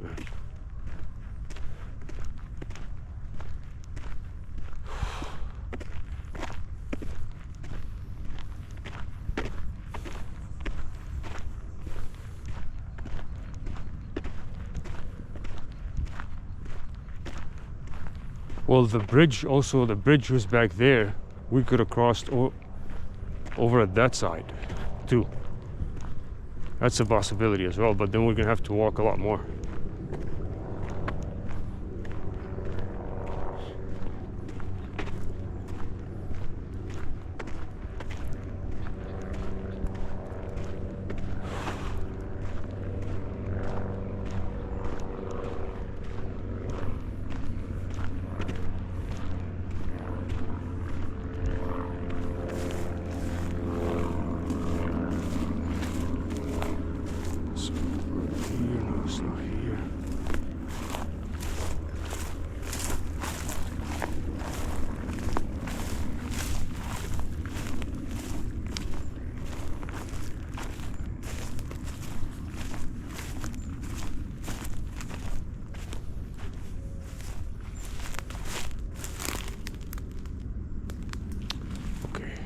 Gotta go back a little.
These blue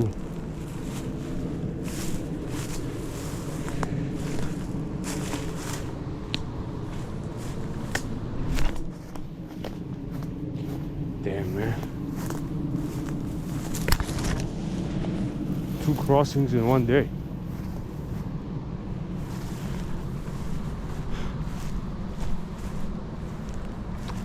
This stuff, you know, wears you out because, you know, you have to bend a lot. It's a lot of work on the hips.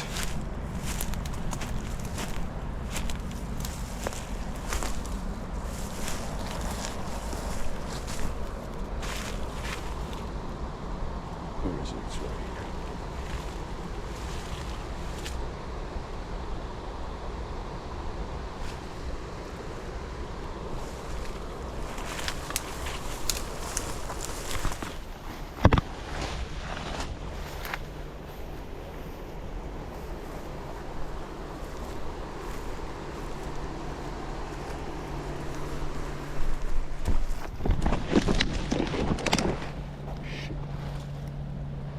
Almost fell down.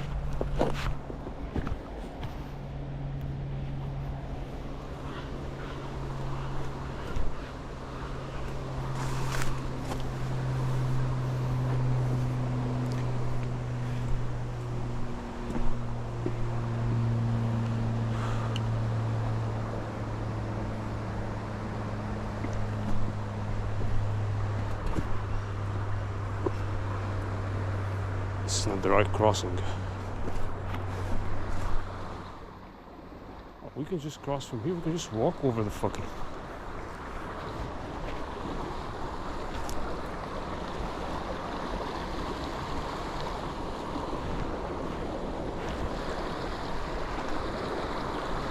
Shit. If we fall, man, we're fucked.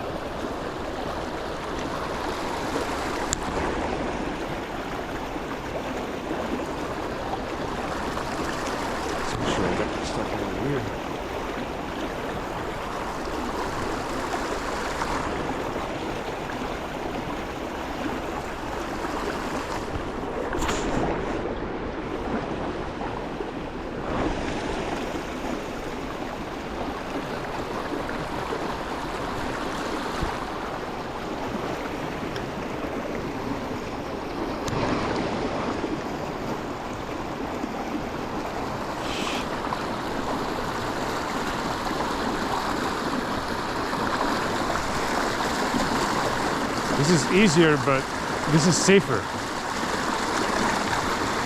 if I get here, get on these rocks over here, just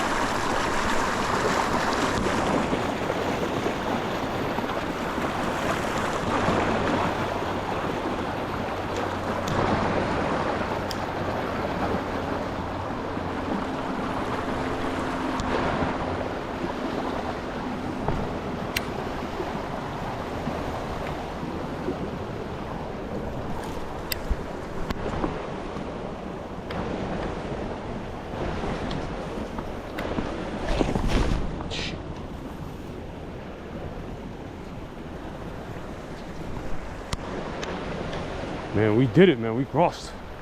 Shit. We got it.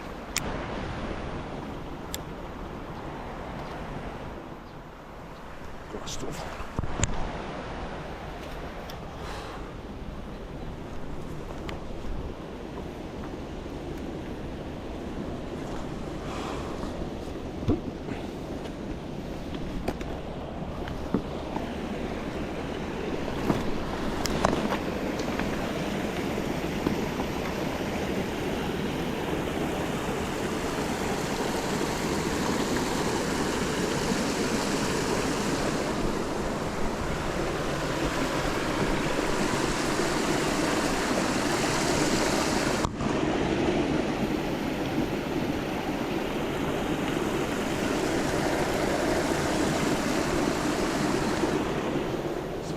Go back on the side right here.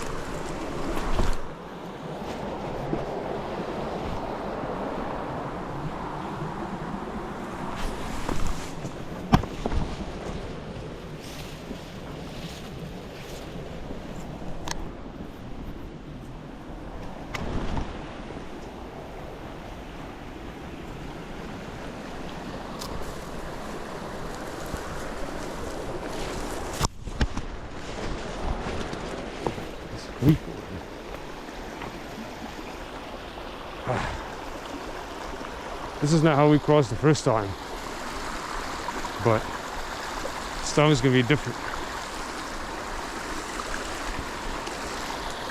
We have to cross here.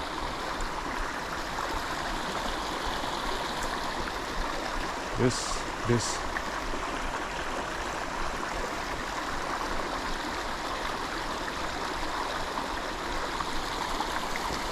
Let's go like that. Oh.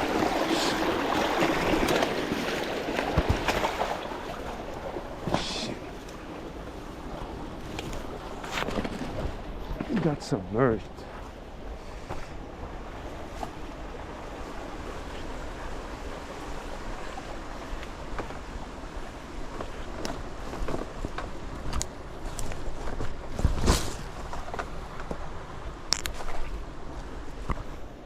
This is not how we did it the first time, but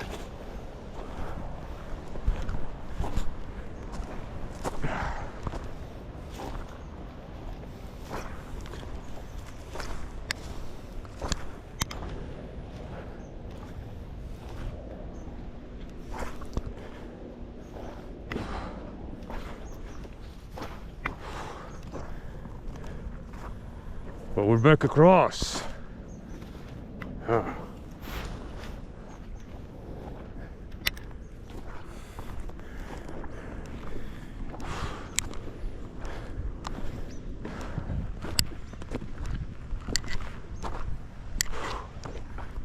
Yes, it's exactly what we want right here. Back on track. Yeah. Just gonna walk this path right here, make a left. Then we're back. We're back at it.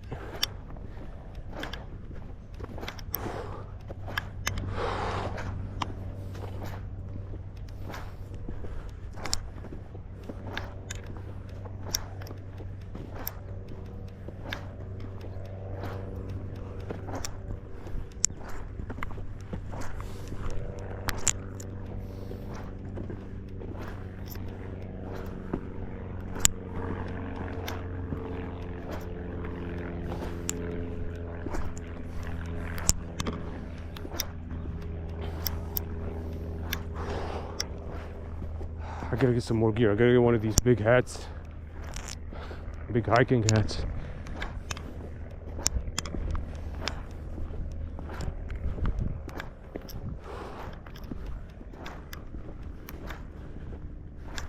Gotta dry my boots out, dry my socks out.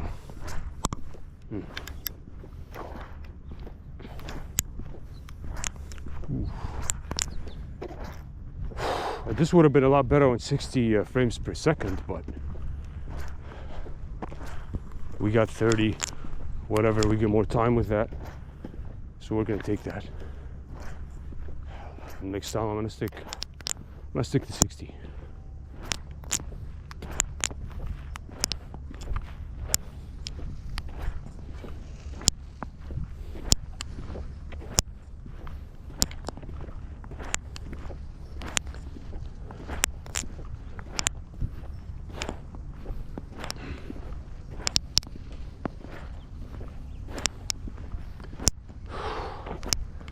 Coming to think about it,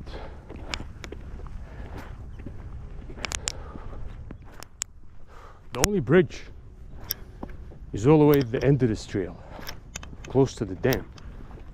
There's no bridges that would take you across, except for what we did right here.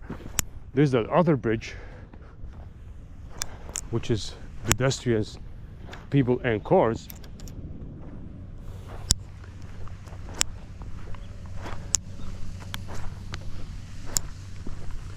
But that's far away.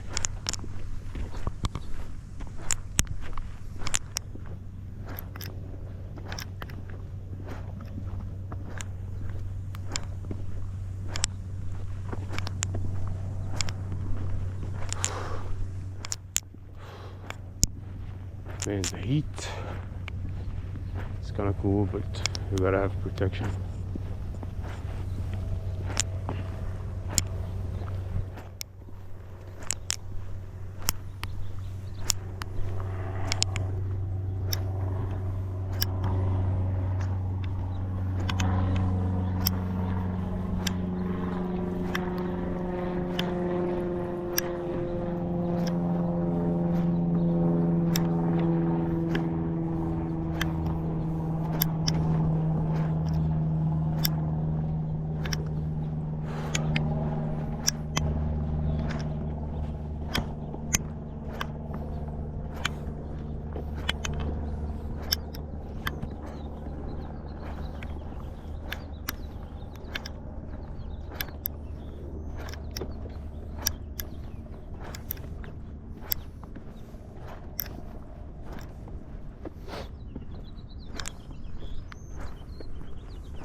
What's going on?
It's almost 10.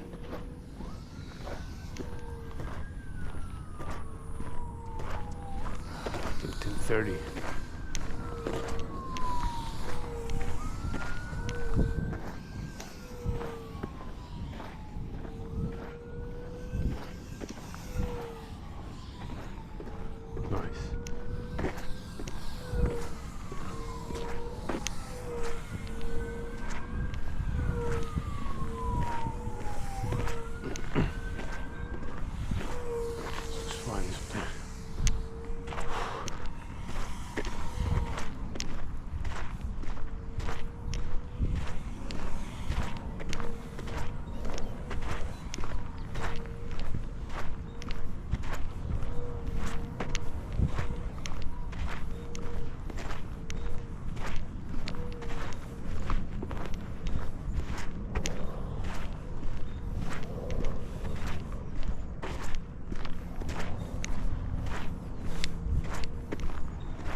Well, that's nice.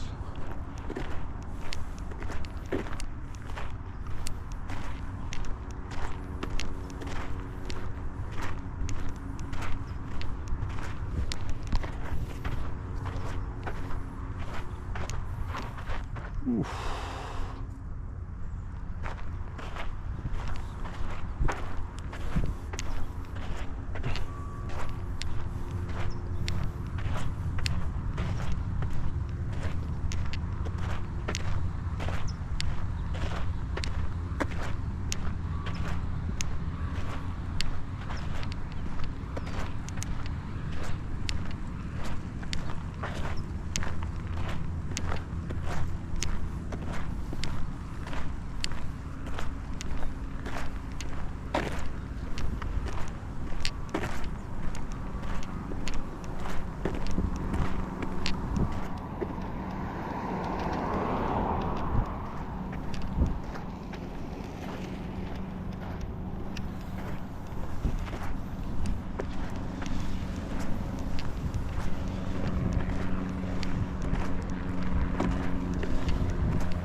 this faggot that always drives slow, man.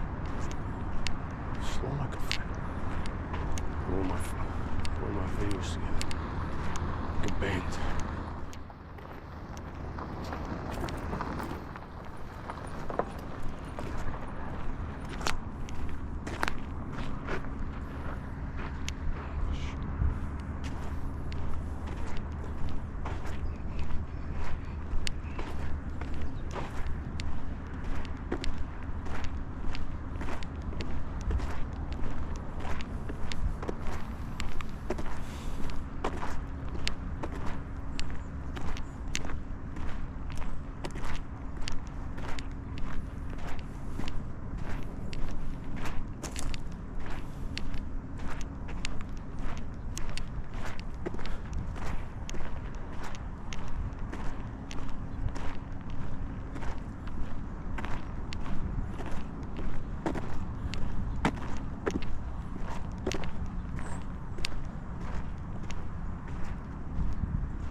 So we end it right here.